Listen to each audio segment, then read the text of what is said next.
Hello, recording in progress. Hey guys. Hey, Justin. Yeah. Hey, Hey.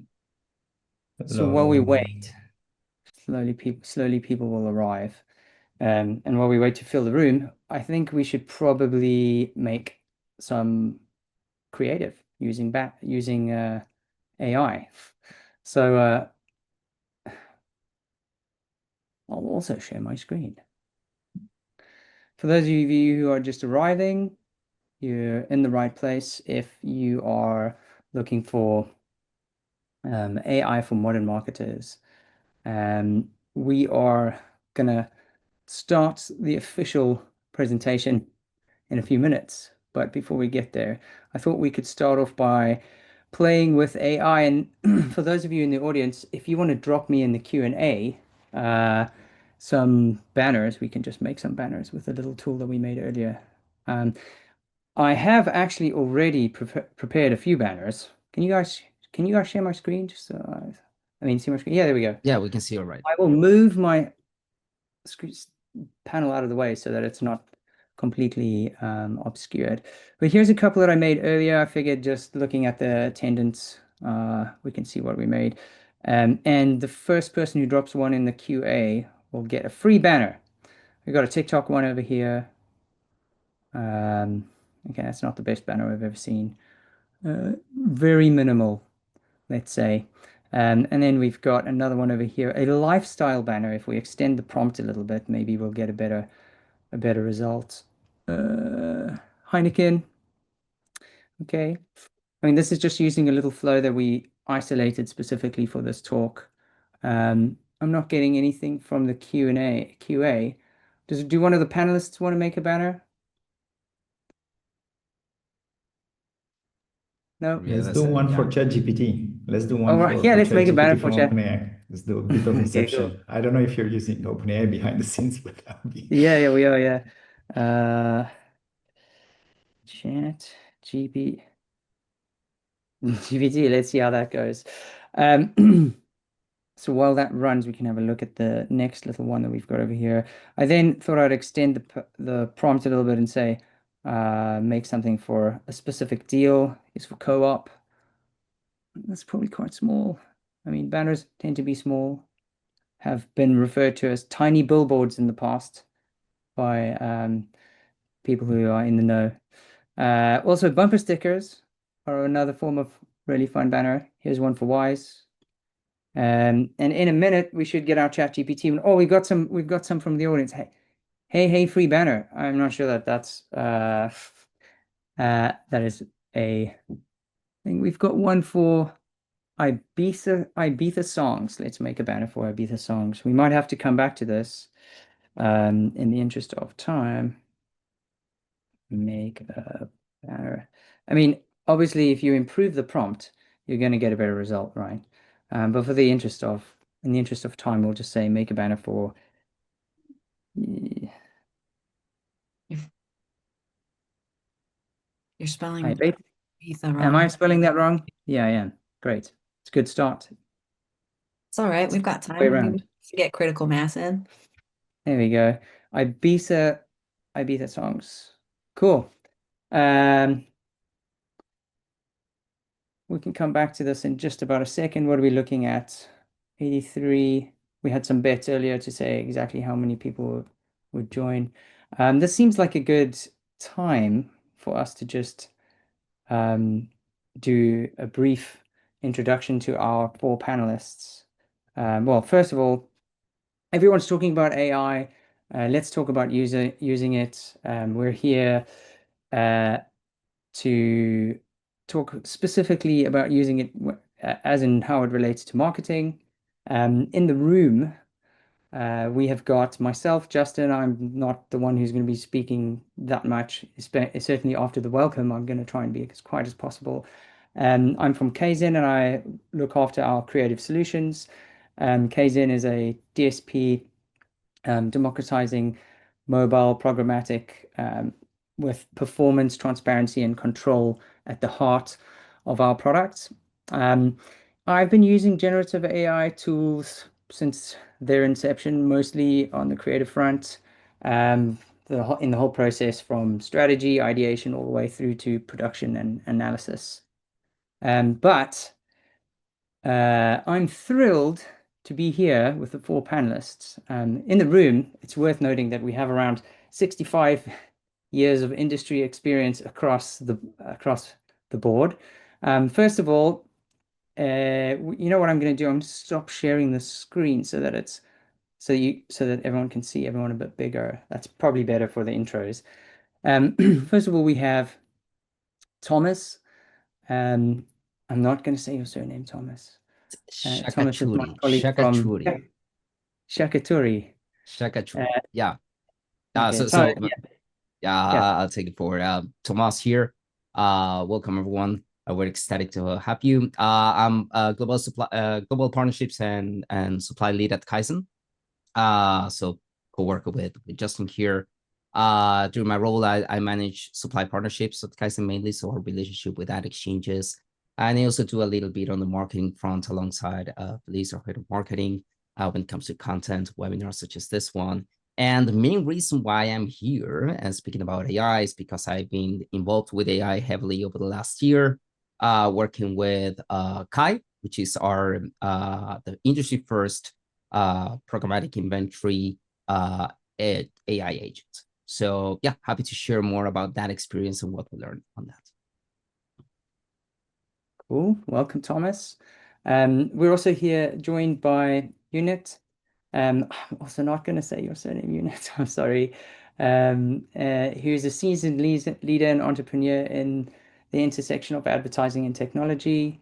Formerly the CEO of Verve Group, the CPO at Media and Games Invest. Ionut has led global product engineering and business teams, executed dozens of M&A deals, founded PubNative, and he's here today representing Hyped AI and brings a whole wealth of knowledge with him. You want to say hi? Hi, everyone. Great to be here and looking forward to this talk. Cool. And from Singular, we have Stephanie Pilon. I think I got that right. So surname-wise, the Chief Marketing Officer of Singular.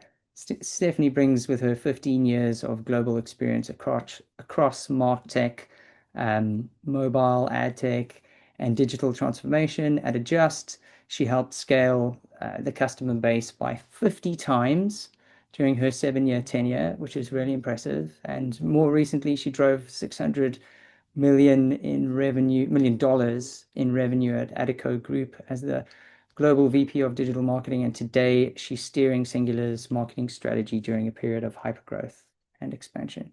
Welcome. You want to say hi? Hi, everybody. Very happy to be here. Excited for what we're going to be talking about very soon. And finally, we have Asaf Yanai, co-founder of and CEO of Alison.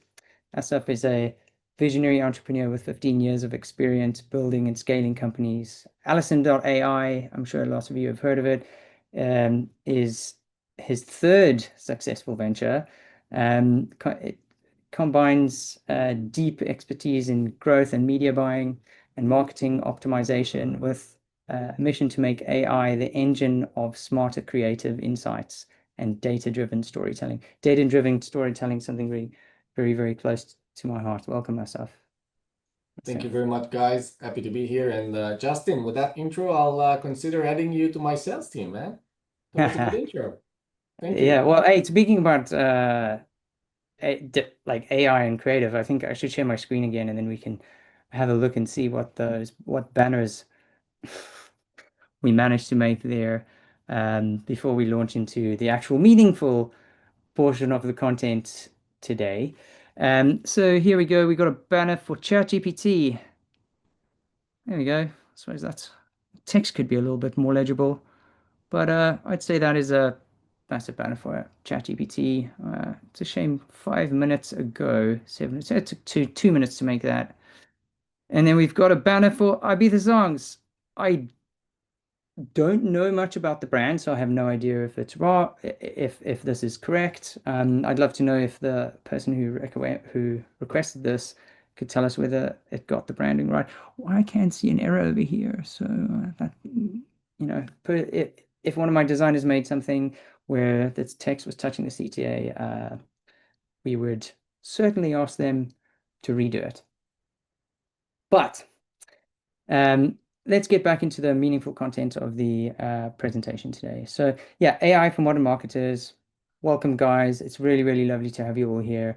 Let's get stuck into the agenda. First off, I thought we could start off by doing a round of basic 1-minute introductions where you guys could talk about, in one sentence, what is your company and its current relationship with AI?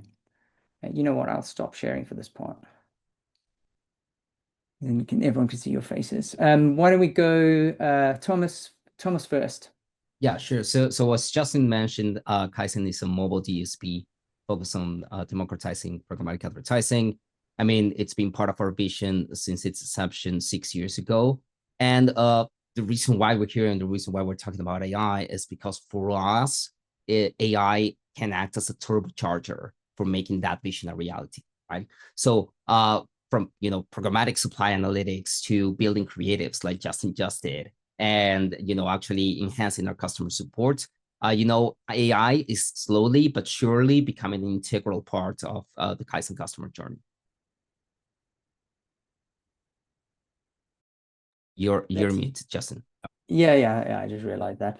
I'll try not to mute myself and then talk throughout the rest of the presentation. So let's move over to Ionut. Ionut, why don't you tell us about yourself and your company? So at Hyped, we're building conversational AI agents for marketers. Currently, we're focused on the Meta and Google APIs, reporting API, campaign APIs, but we also have some customers in programmatic, and we're looking also expanding across other platforms as well. So in short, we're using AIs and LLMs to talk to structured data behind reporting APIs, most of the time behind walled gardens. Fantastic. Stephanie, you want to go next? Sure.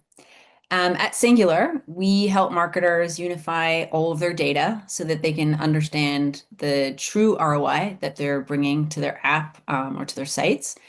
And AI is really embedded within that mission. So whether it's doing creative analysis, creative tagging, or even doing predictive measurement, more and more we're making connections to all the major LLMs. And this is like heavy on our roadmap and the direction that we have right now as a company. Fantastic. And last but not least, Asaf. Yeah, so hi again, guys. So Alison, we're creative workflow technology. Basically, our mission is to decode the black box of creatives and provide insights and understand how we can help our customers take those insights and produce marketing materials based on those insights. Obviously, the marketing briefs, storyboards, and the actual videos.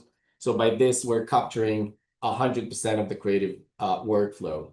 So basically, in one sentence, the current relationship that we have with AI within Alison. So for us, AI, it's not just a tool at Alison. It's basically the core of everything we do. We're Alison.ai, right? So from turning creative data into actionable insights, to using Gen AI for smart briefs, the marketing briefs that I just mentioned, storyboards, and even data-driven video creation that fuels faster, smarter growth. That's a little bit about our relationship with AI currently. Sweet. So across supply measurement, creative, and strategy, this panel covers the full spectrum of how AI is transforming the marketing landscape. And over the next 50 minutes, we'll jump into where AI is making the biggest impact, what challenges and trade-offs we're facing. But first, before we get started, I just wanted to ask each of you one quick this or that kind of topical question. And we'll start with Thomas. What's better, AI cleaning your house or doing your work? Oh, cleaning my house, 100%. Sweet. And my wife will surely agree because my cleaning criteria is so bad that surely an AI can do it much better than I can. You can do better than that, Thomas. Asaf, cleanliness is next to godliness, Thomas. Asaf, um, let's let's think. I mean, from a creative perspective, what has more impact? AI for brainstorming new ideas or AI for polishing existing campaigns? So that's a great idea and a great question. But I think that it's actually for both. Sorry for ruining the surprise here, but it's actually for both. I think that what AI is capable of doing today is a lot different than 2 years ago, and obviously even 6 months ago, right? So I think that now you have to use intelligence AI in order to really put it to work in terms of ideation and coming up with new creative concepts. But also, although it's quite early still and quite immature, the technology for iterations and, let's say, modifications of assets, it's already there for us at Allison. We have an iteration engine, basically, that iterates creatives, and the same way and same format as we do for ideation. So for me, it's for both. Sweet. We'll dive more into that, no doubt. Let's go with Steph. Uh, what's better, a meeting where no one attends or everybody's AI note-taking agent attends the meeting?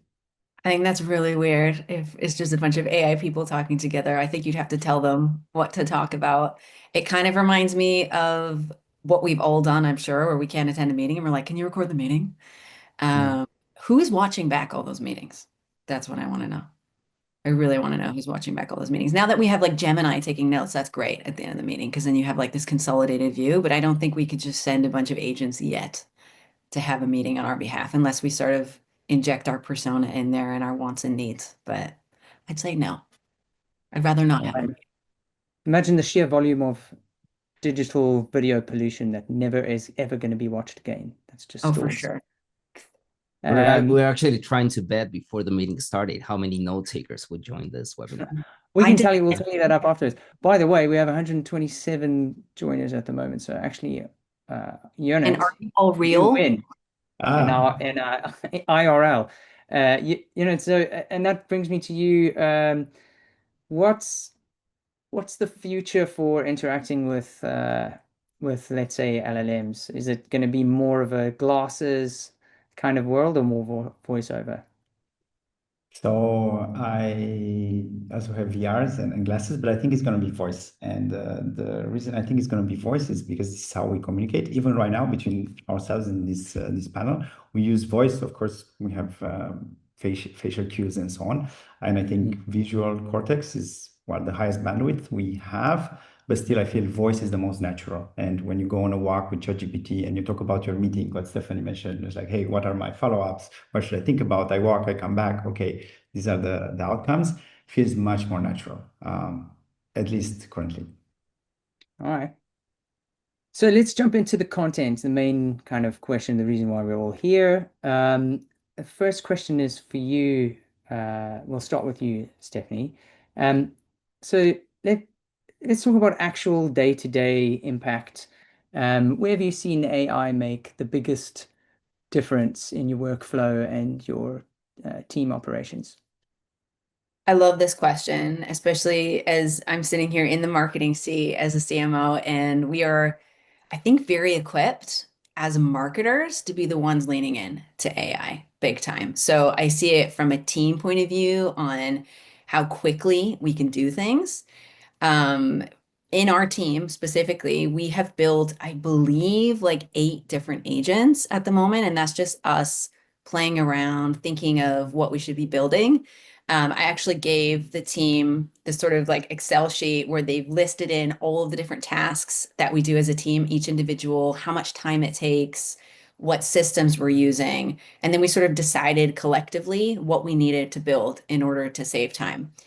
And there's been so many unlocks because of this. Like it's saved, I don't even know. I don't think we've actually calculated how many hours a week we've ended up saving because of all the different tools that we built. But it has been a phenomenal thing to have this on the team. I think more and more us marketers were told to do more with less. And AI really allows us to do that. Now, this is not an autopilot thing. So I think you still need to have somebody behind the wheel and you have to be looking at things. So what might have taken, let's say, a few hours before to write a big creative brief might take 30 minutes now, but you still need a human involved. So we're not just like trusting AI blindly to do all of our work for us. But I guess for me, the biggest unlock is finding those efficiencies where we can use it, leaning in, and then iterating basically, because it's not always right either. For sure not. Cool. Yeah, thanks. Asaf, what about you? So yeah, I think for us, again, a day-to-day practical impact, I think that for us, the biggest impact of AI is how it actually transforms data into action. And if you think about it, so instead of drowning in scattered campaign metrics, and these kind of things, teams now have a single streamlined source of truth.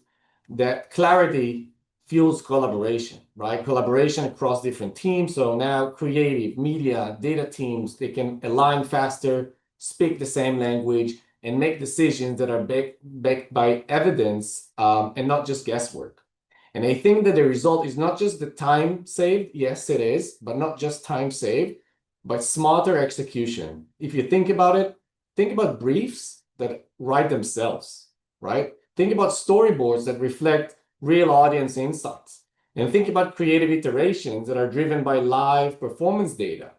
So for us, again, AI hasn't just made us faster, it made us more connected, more strategic, and ultimately more effective at scale.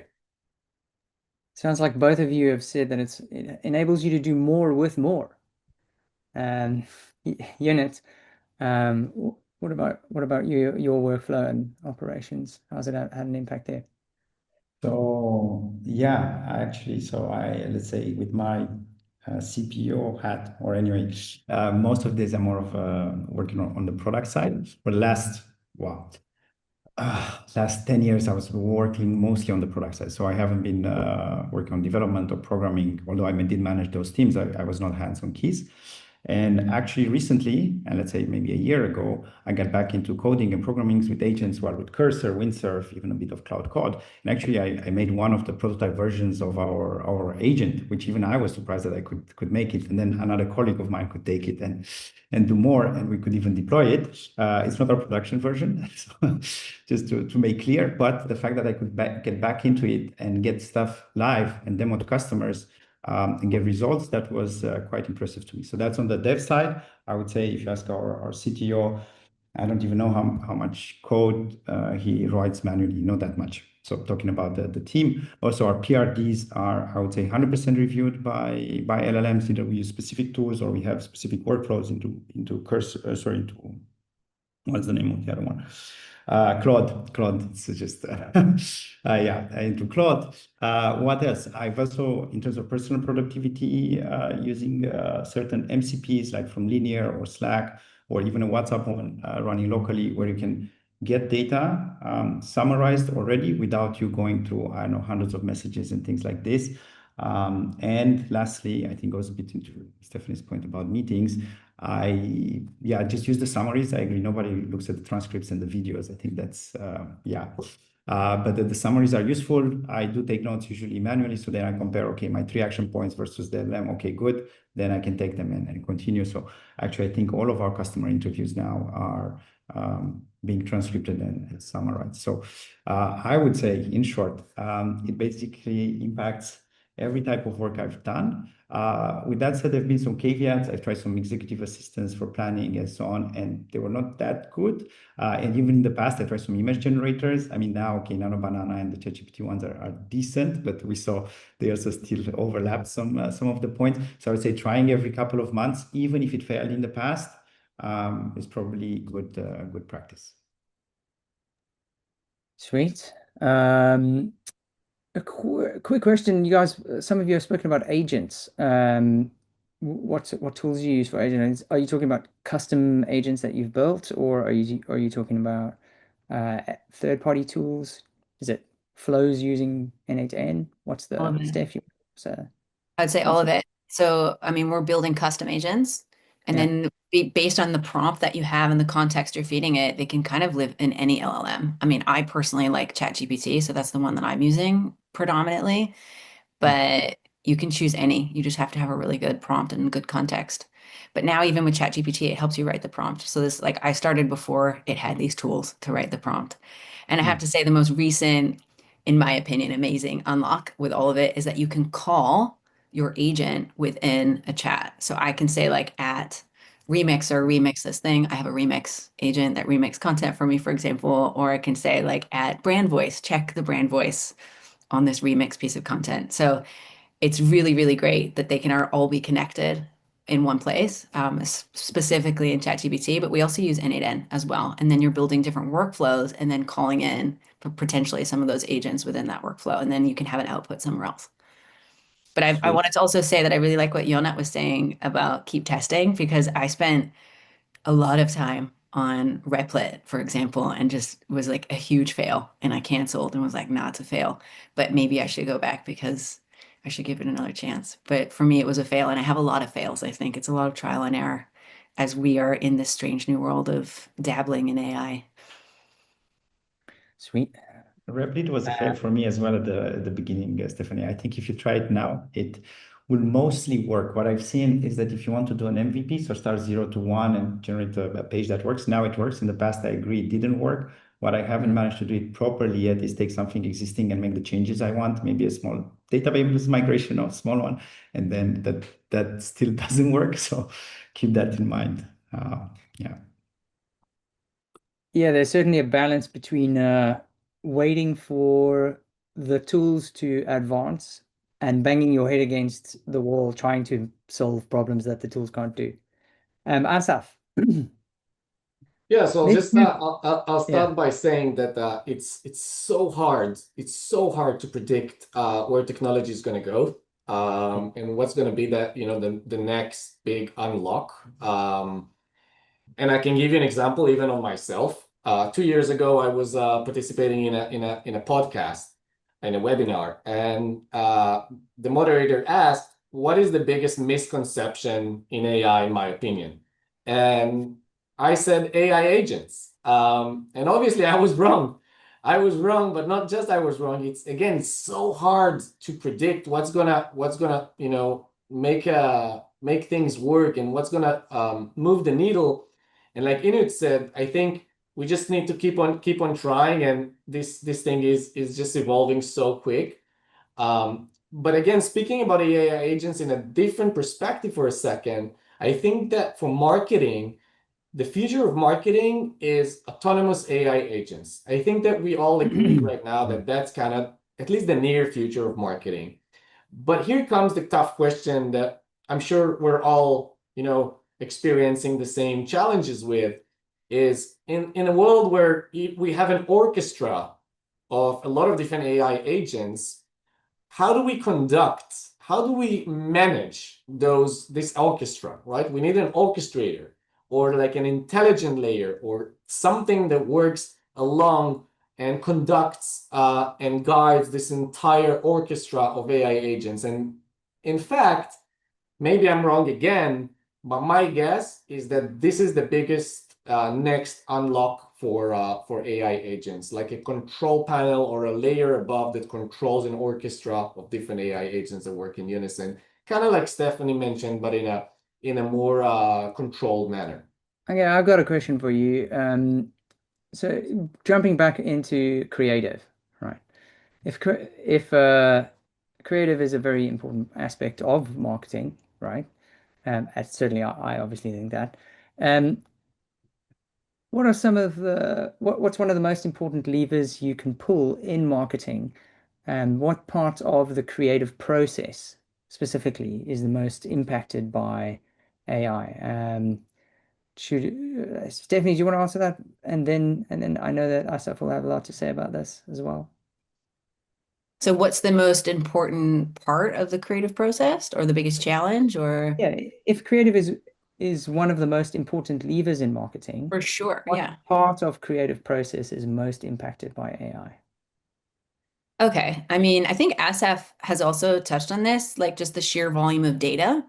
And if we think that humans have nuance and AI robots don't have very much nuance, we can use them for the things that there isn't a lot of nuance. So we can look at like use AI for like data analysis. And I think that a lot of teams don't really know where to start because there might be a lot of data. You know, you're talking to some companies that might be running, I don't know, 1,000 new ads a week. Maybe it's every day. So we're talking like large scale of ads going out. And when you're looking at that and you have dozens of different variations, it can be quite tricky to figure out like, well, what works and why. So AI can really help us figure out what works and why. And then you can have the human nuance on top of it to then iterate where you really still maybe need a designer. I know, Justin, you were making banners with AI, but I still think you need like a design mind behind everything you're doing. I don't think we can completely automate everything yet.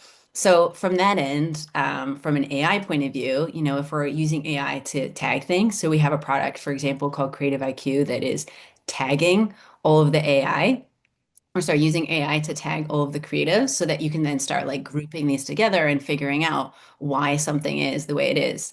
Um, you know, you can maybe see why something's performing better on one channel. And because we're also getting deeper on the data as an MMP and a measurement partner, you can actually get to like the lifetime value of a specific creative. You can actually understand, you know, what led to a purchase event or installs.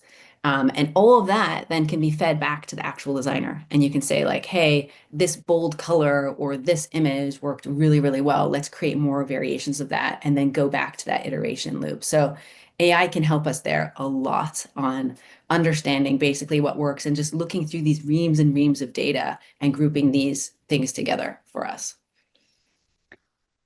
Thanks, Dave. Yeah, hopefully we can still have designers in the loop. I don't want to ever get rid of them. Like, I think they're super important. I think right now AI we'll isn't. just design with the tools. That's how it works. That's exactly it. It's the We'll same way design that the tools. as a content writer, you know, you're going to be still using AI to maybe help you iterate on a content ideas, and a designer, you might use AI to help you iterate on design ideas. Like, I don't think it's kind of like having a really intelligent free intern or almost free intern, you know, like a couple hundred a month for a really good intern. It's great. In the interest of time, we're going to jump to the next question. And as you've been quite quiet, Thomas, I think I'll ask you this question first. What differences do you see in the implementation and impact of AI on programmatic versus walled gardens? You're obviously working for Kayzen, which is a DSP focusing on programmatic. What's the difference between the impact of AI on programmatic versus walled gardens? Yeah. As you mentioned, right? Like our expertise definitely lies in programmatic. I think, you know, one big characteristic about programmatic is that it has large amounts of data, right? Like if you think about DSP like Kayzen, DSPs receive, more than, let's say, 3 million bit requests per second, right? And every bit request has a huge payload of information in terms of, the device characteristics, OS, the publisher app, latitude, longitude. There's a whole bunch of signals that we receive on bit requests, right? And then on the other hand, you have programmatic campaigns that are set up, which at the same time have a lot of settings, right? In terms of like bid price and what's the target KPI that we have, and what's your budget, and what are the creatives that you run. We were talking about creatives just now. So this creates an environment where, there's a whole bunch of data points that sometimes it's too much to handle for programmatic marketers, right? And so that creates a great opportunity, I think, for AI to jump in. I mean, at Kayzen, we actually started on that journey because of that, right? With Kai, you can start like planning your campaigns and stuff, looking at, programmatic supply, which is huge amounts. In fact, like, I've been the author in the past of our programmatic inventory index, right? Which was our yearly report that we launch every year on programmatic supply, driving insights on reach, market price, and so on. But we always had a limitation in terms of the amount of content that we could produce, right? Because we're like, okay, let's show like, I don't know, top 3 countries. Then maybe next year we did top 9 countries. But why can't we just show like all of the countries, right? And a report will not allow you to do that. So that's why we ended up building Kai, and we see our customers leveraging Kai on their day-to-day planning and trading. So that's very good. When it comes to walled gardens, I'm not like super exposed to walled gardens, but what I can definitely say about walled gardens is that they have succeeded in making their AI features, accessible and I think easy to use to anyone running on those advertising platforms. I think that's a lesson that players in the programmatic space can definitely learn, right? You have to find the right balance between, depth and complexity that programmatic brings with, accessibility, right? And ease of use so that anyone can do that. All right. Ionut, you want to talk to us a little bit about walled gardens versus programmatic and Yeah, so I can take it from there. Sorry, from where Tomas left it, where he said that the walled gardens made programmatic, because in the end, what happens behind walled gardens is also an auction. There's also a bid, there's also an advertiser, there's also conversion goals and all of these things, and made it very, very accessible to very small budgets and millions of advertisers, right? And I think that happened because of scale and because of focus. And yeah, iterations, getting more and more data, learning what works and what not. And I think that's very, very similar to what happens in programmatic. It's just that it's abstracted away for various reasons, right? We've heard the quote about your margin is my opportunity, which programmatic kind of comes against that. So that's one piece, right? But what you see actually more recently, because so now we're talking about generative AI or AI as an umbrella, is that most of the large labs, or half of the large labs, let's say Google DeepMind, Meta with Llama, and even ByteDance, I think they have a generative AI model. They're actually advertising companies, right? So they actually put a lot of money in compute and learning, and though those things are maybe not overlapping as much right now, we've seen papers and research, they are trying to use basically the unstructured learnings they get from all the models that they are training and put it back into advertising, which is basically their monetization engine, right? So I think that's the impact, right? So we had the traditional ML, which drove these businesses to become as large as they are. That money now is fueled into generative AI, which will actually drive the next generation of algorithmic improvements. I would say both in walled gardens, but for sure also in programmatic, as people are learning, are seeing, this research are shared. So I would say that's kind of my take on how these two things are impacting each other. more competition. Asaf, you see data across both the walled gardens and programmatic. Do you have something to add to that? Yeah. Share some of your insight. Yeah, absolutely. I'll just start by saying that I agree with with the panel here, and I think that AI has the biggest impact.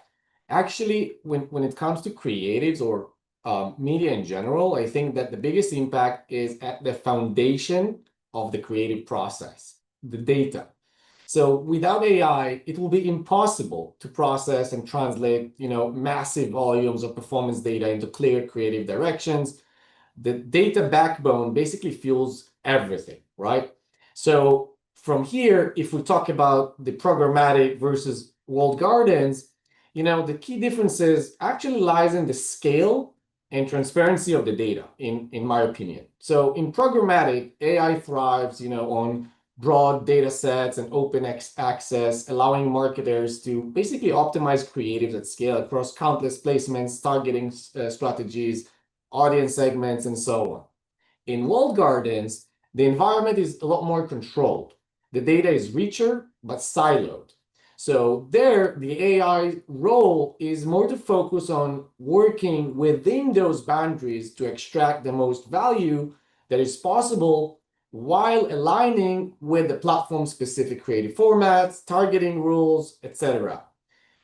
Us at Alison, actually, we kind of adapt to both. In a way, we use AI to translate, performance data into creative strategies that are tailored to each environment. So even if it's a programmatic or a walled garden environment, still we are tailoring our creative strategies to those specific environments, and thus we're basically ensuring that every campaign delivers the maximum impact, whether in, again, open ecosystem or in a closed platform. I think you bring up great points up there, right? Because we continually see, marketers that are maybe coming from walled gardens, that just tapping into programmatic, and they just bring over the same creatives that they've already done their A/B testing within the walled garden. Like, oh, these are my working creatives. I'm going to try them on in-app, and they fail, absolutely fail, right? Because it's different environment, different audience that you're reaching, different types of placements as well, right? So definitely having tools or leveraging AI to relearn that new environment with all the richness in terms of data that it has, I think it's essential to succeed. So yeah, I 100% agree with you, man. Let's move on to the next question. This is more about, I mean, there's obviously some sort of massive gain to be had from using AI and in different aspects of our work, right?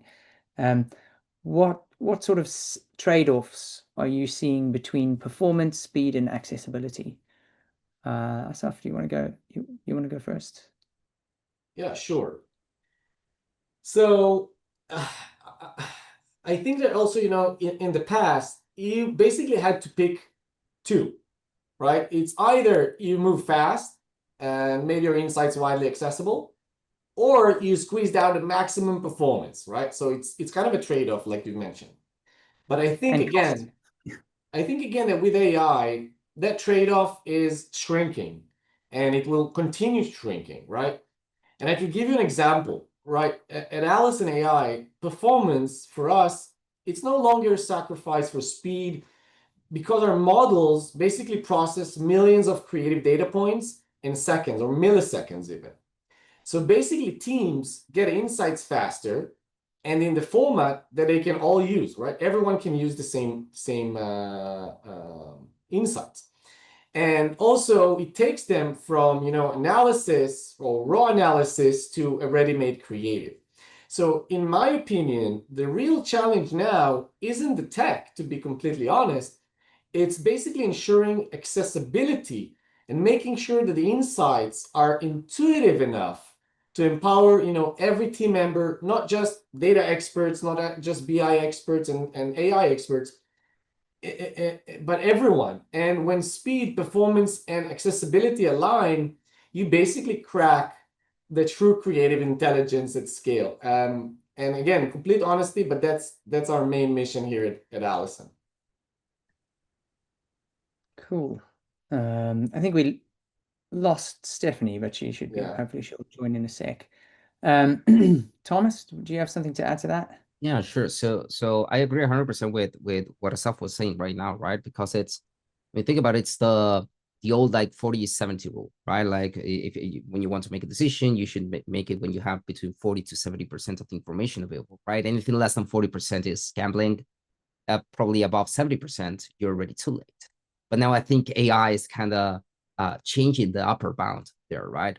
Now you can make a timely decision with 95% of the data, right? That trade-off is not as much or as hard as it was before. So that's on one front. I think on the other end, given the experience that we had when building Kai and leveraging AI in the context of structured data, one of the challenges that we had was actually dealing with hallucinations, AI hallucinations, right? And sometimes when you are when you're working with AI and with non-structured data, right? Image generation, like banners and so on, or I use AI a lot for like helping me with content writing and so on.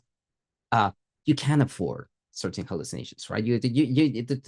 There's not such a hard trade-off. It's like, okay, you can hallucinate a little bit. I can allow that.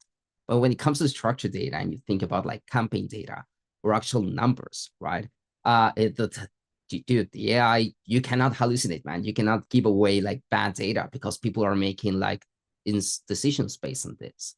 So that led us to, for example, in our case, take a very iterative process where we wanted to minimize the impact of hallucinations, use a lot of guard railing when building the AI and so on to make sure that, the answers are within the expected parameters, right? Like, of course, there's probably a little bit of variation that you can allow for, but definitely you want to be precise. You want your AI agent to be precise when working with structured data. And we made sure with Kai that it's precise for sure. Thanks. Yeah, hallucinations is obviously a big challenge. I mean, does anyone have any Steph, maybe can you tell us how do you deal with hallucinations? With lots of frustration. No, I have stories of me getting extremely frustrated at AI, and then you're like, okay, it's not real. I can't do anything about it. I think we talked earlier, I can't remember if it was before the webinar started or now, where we were talking about like the sort of spinning, and it's thinking and it's thinking and it's thinking, and you need to go away. And for example, I've downloaded, let's say, dozens and dozens of crosstabs from Tableau to sort of create robust reporting for myself, from like my marketing team and what we're working on. And it just failed. Like it just could never get the data right. It was making up columns, it was making up rows. And in the end, I spent hours on this, frustrated. I just did it myself. I was like, okay, well, I studied finance, so I might as well just do this myself instead of relying on AI to do it for me. So I think there's times when maybe it's just easier to do it yourself and not be relying on the machine to do it for you, because it just can't. And I don't think it's a case of me prompting it badly. I think I gave it too much and it just got overwhelmed by what I was giving it. Whereas on the content side, you can give prompts, for example, and say like, tell me if this is accurate, or tell me where you got this information, or cite things, for example. But even then it might make things up. And then it's sort of like very apologetic because it has a great personality. It's like, oh my gosh, I'm so sorry, Steph. You're right. I did make a mistake there. So I guess you deal with it with frustration. I don't know. I don't know. I have a specific way that I'm dealing with it yet. I know from a systematic point of view, there's different ways you can do it. But like for me and my marketer lens and what I'm doing, I'm just sort of building guardrails and making sure there's a lot of human oversight in everything that we're doing with AI at the moment. Hopefully the humans are making decisions and the AI are speeding up the process to decision, maybe, with guardrails.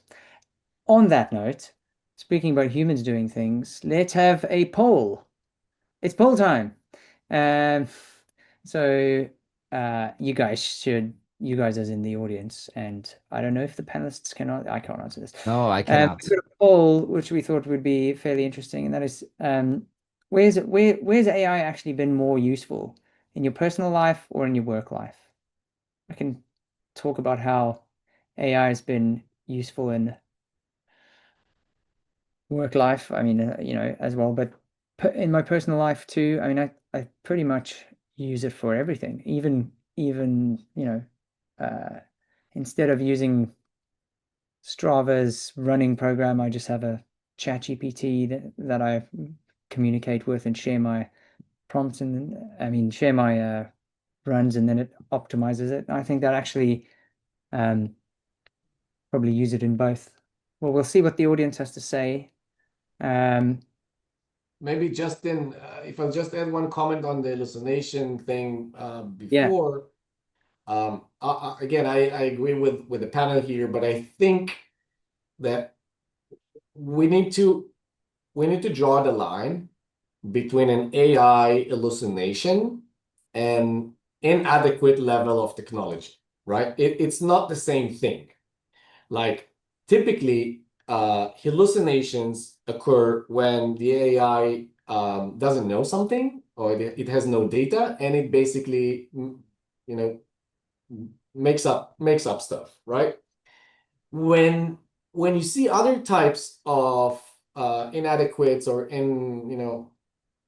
failures to complete with AI, sometimes it's not just hallucinations. Sometimes it's just that the models are not there yet. We look at the multi-models and we think that they can do everything, and it's not there yet. So I think it's also important for us as marketers and for us as tech professionals to kind of understand if what we're experiencing is an actual hallucination or just the technology is not there yet, and it might be there, but it's not there yet now. We actually have a report about that we published, I think, a few months ago. If you're interested, let me know, and I'll be happy to share this with you. Definitely. I wonder if we have the results from the poll yet, Felice. Oh, we do. So I'm not sure if everybody else can see the results, but so I can just want to. Oh, yeah, okay, but most people use it in work. Thankfully, we're all here for work discussing AI. It would be a shame if most people were just using it for optimizing their running. Right, let's move on to conclusions now. So I think that an interesting way of doing the conclusions is thinking about what's next. I want to give we'll give everyone a chance to go one at a time and talk about answer this question. What's the next big thing you'd like to see in AI? And we'll also go through it, if you don't mind, with I'll share my screen so that those that are watching can also find out a little bit more about the work that each of you are doing, and we'll go in this order. Can you guys see my screen? Yeah, I'm assuming you can. Yeah, we're good. So Steph, you're first. What's the next big thing you'd like to see in AI? And then it's an opportunity to also talk about the next big thing that you guys are doing in AI. Great. So I think we've touched on it a little bit here, all of us in different ways. But for me, it would be great to not just have these like really smart point tools, but to have more AI native marketing, whatever that might be. Maybe it's autonomous agents, as we've talked about, autonomous systems that are not just like analyzing a campaign, but could act and decide and optimize, although with human intervention on top. Which maybe doesn't make it completely autonomous, by the way. So maybe I'm using the wrong words. Semi-autonomous, perhaps. And with my singular hat on, I think the next frontier is explainability. So it's not enough for AI to just give you an answer. I think also, as we're talking about hallucinations and technology being at a certain level, you need to know why it's giving you that answer. You need sort of the proof point of why it's giving you an answer. And that is where our roadmap is headed. So right now we have a ton of connections like MCP integrations with LLMs, and we're constantly improving this. So it's like ChatGPT, Claude, Gemini came out yesterday, for example. And this means that you can talk to your data. So you can actually have a conversation with your data. You can get historical information from your data and start building beautiful dashboards, understanding why something is the way it is. And it's really about making that complex less complex. So sort of finding the diamond in the rough or that needle in a haystack. And if you scan that QR code, you'll be driven to a page about Creative IQ, which was the product that I talked about earlier. So there's my shameless plug, all about AI tagging and creative optimization. Thanks. Next we'll have Asaf. You want to take it from there? The question was, what is the next big thing you would like to see in AI? Yeah. And again, I agree with Stephanie here, but I think that what I'm trying to do, and continue doing is basically aligning what I think or what I like to see, the next big thing in AI, align with the next big thing of Alison, right? How those two things merge and converge. And I think that the next big thing that I see in AI is basically moving from isolated point solutions to a truly connected creative brain, right? Where the data doesn't just inform, but actually drives the full creative workflow. So it's slightly different than Stephanie's approach in that regard. But the next big thing I'd like to see in AI, obviously, is like we mentioned earlier, it's this deeper orchestration, right? How those agents collaborate across functions, learning continuously from campaign outcomes, and driving marketers, not just automation, but a true creative partner that evolves with every data point. And I think it's not just about being faster and smarter creatives and so on. It's about building this adaptive creative intelligence that compounds over time and keeps raising the bar. The more data we all have, the better accuracy we have, right? the more connected our AI engines and agents become, the bar is basically going up, up and up. And I think that this is super exciting also for us at Allison, because we are building this deeper orchestration layer that basically controls this entire thing and makes it not semi-autonomous, but truly fully autonomous. Sweet. Thanks. Ionut. Agents. Yeah, well, yeah, I just want to touch on what Asaf said about autonomy. So I think on our end, the way I look at, let's say, current and future trends. So I think on the data retrieval and structured data and calculations, kind of agree with what Stephanie said. Like the LLMs are not necessarily that great. You put a 50K row CSV in there, and then boom, it hallucinates. Hard to say. Is it hallucination? Is it capability? I think if you look at private models, they're already winning the the international math Olympiad, right? So the models are coming. So these capabilities will be there. Context windows are getting better.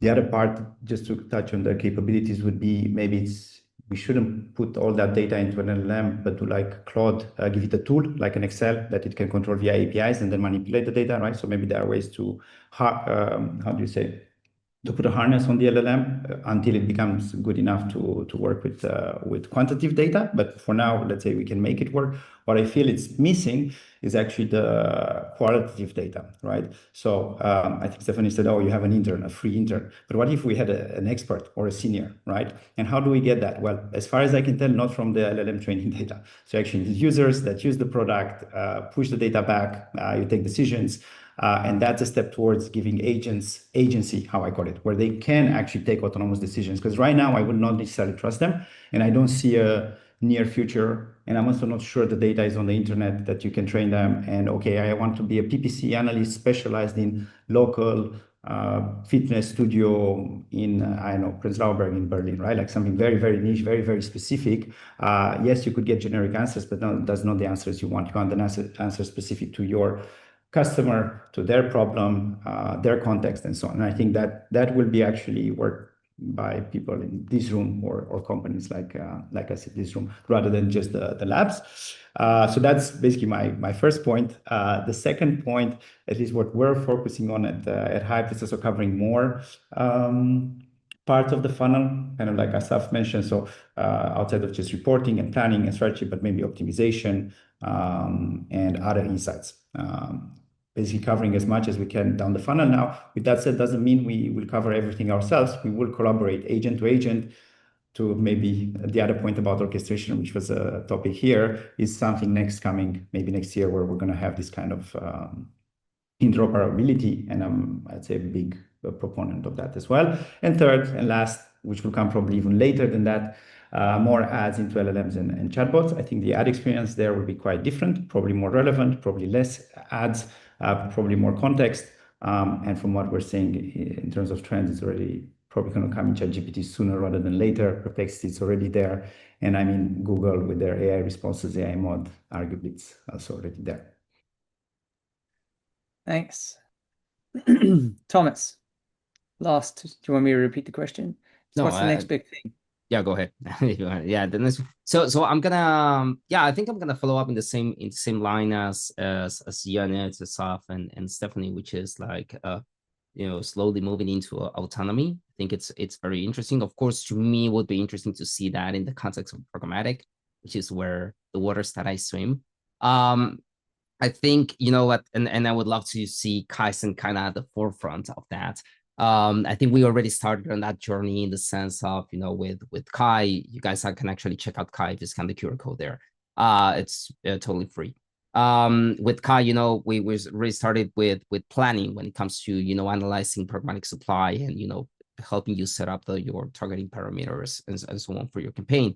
And we're slowly finding new ways for users to leverage AI throughout the whole funnel, when they're setting up campaigns and reporting on those campaigns through AI.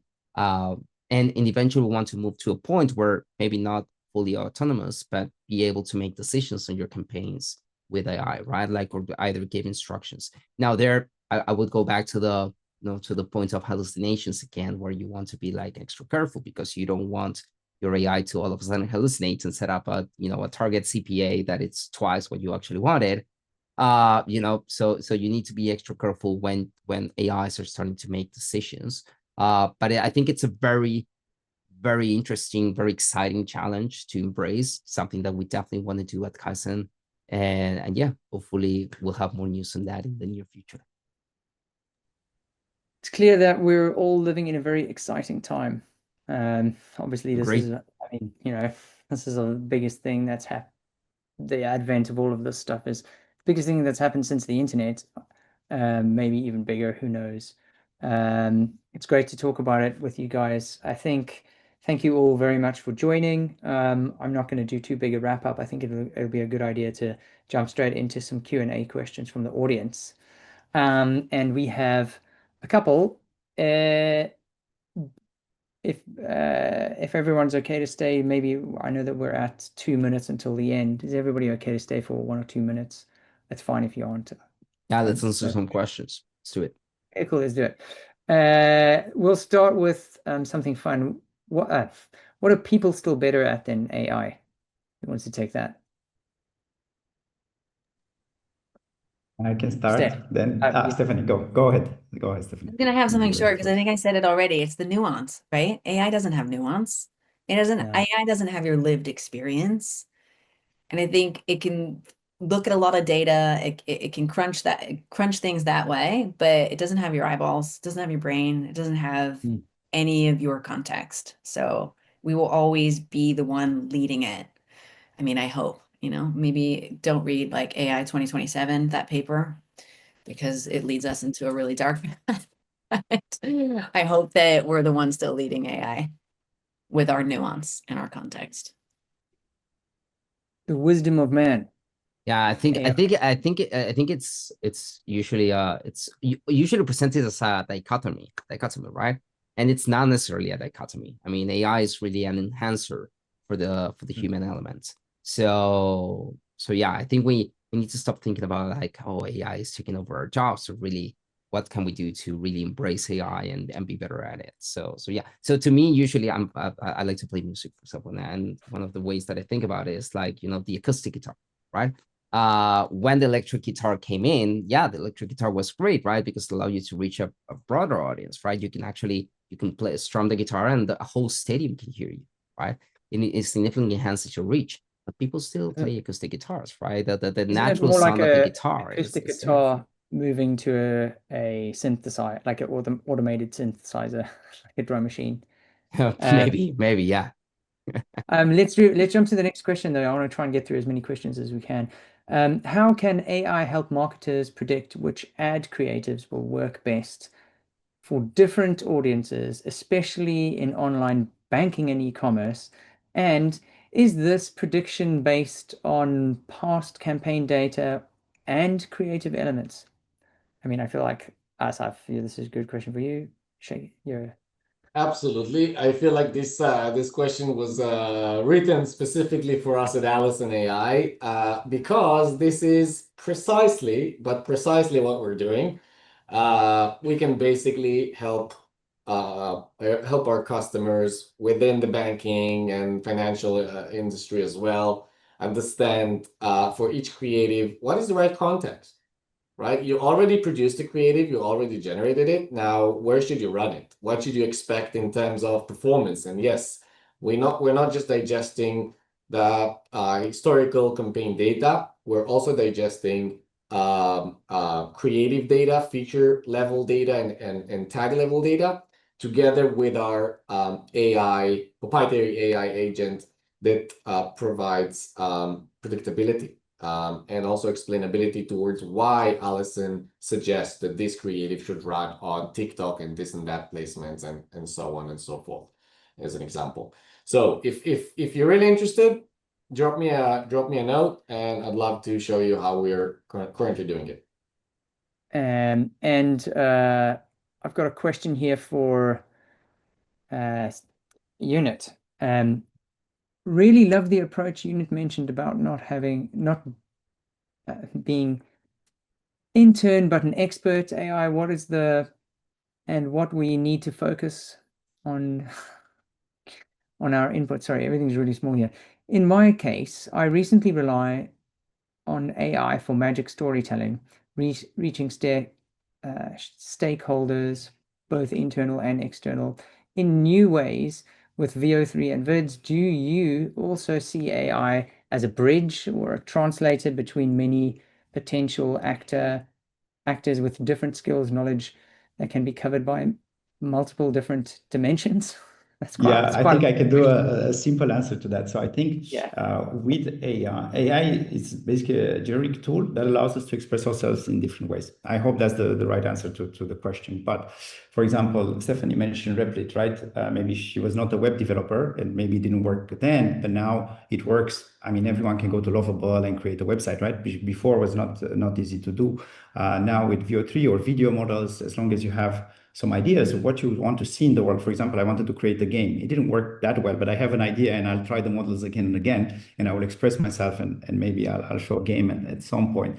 So he mentioned stakeholders and so on. I would say absolutely. If you feel there's a new medium that you would express better yourself in and you want to try it, also creative expression, then you should 100% try it and do it. And the models will just come and help you more and more. I think somebody in the panel said they will even help you write the prompts, right? And then you edit the prompt that was given and then you do it again and you will get that message across in whatever medium you want in due time. I wouldn't say today, maybe, but I've seen very, very interesting uses of the current tools, usually by experts though, right? So if you're just starting and you want to use a video tool and you don't know the angles and the styles and so on, it might not come out as professional as a movie director, but we are getting there. And I think it's basically, as programmatic is a democratization of advertising, I think AI could be a democratization of almost creativity across at least digital for now. All right, let's do one more. Stephanie, I feel like this is a good question for you. What percentage of the AI marketing hype is just smoke and mirrors? What's your gut feel, guess? Can you estimate the time between when AI will actually be able to do what marketing says it can do? And can you give an example? Okay, I think first of all, gut feel, I would go with like Pareto's principle. So I feel like 80% is hype, and 20% is real. But of that 20%, it's really good, right? This is an incredible leap we've made as a civilization, as marketers, right? This is incredible, this 20%. But indeed, I think the other 80% is hype. We still need so much human intervention in everything we're doing. So to get to this like utopia that I think we've all talked about here of complete autonomous agents doing things, I don't think that's going to be tomorrow. My best guess, if I could have a guess, would be like 3 to 5 years. I don't think it's going to be before that where it's like really fully autonomous. Maybe I'm wrong. Maybe, it'll be 18 months from now. But I still think that there's just an unbelievable amount of hype out there, and there's still a need for human intervention everywhere. We will not be replaced by robots anytime soon. Sweet. I love to end on a big mic drop prediction over there by Steph. Yeah, thanks guys. It's been wonderful talking to you all about this stuff. That's obviously very exciting. Thank you all for being positive and I mean I don't feel like there was any cynicism whatsoever, which is interesting considering the topic. Very insightful. Thank you all for joining. Thanks to the audience. I guess we'll share the video after this with everyone. Do reach out to the panelists if you have any specific business-related questions based off of what they've been speaking about. I hope to see you all out there in the internet marketing world. Speak soon. Bye, Thanks. everyone. Bye. Bye. Bye.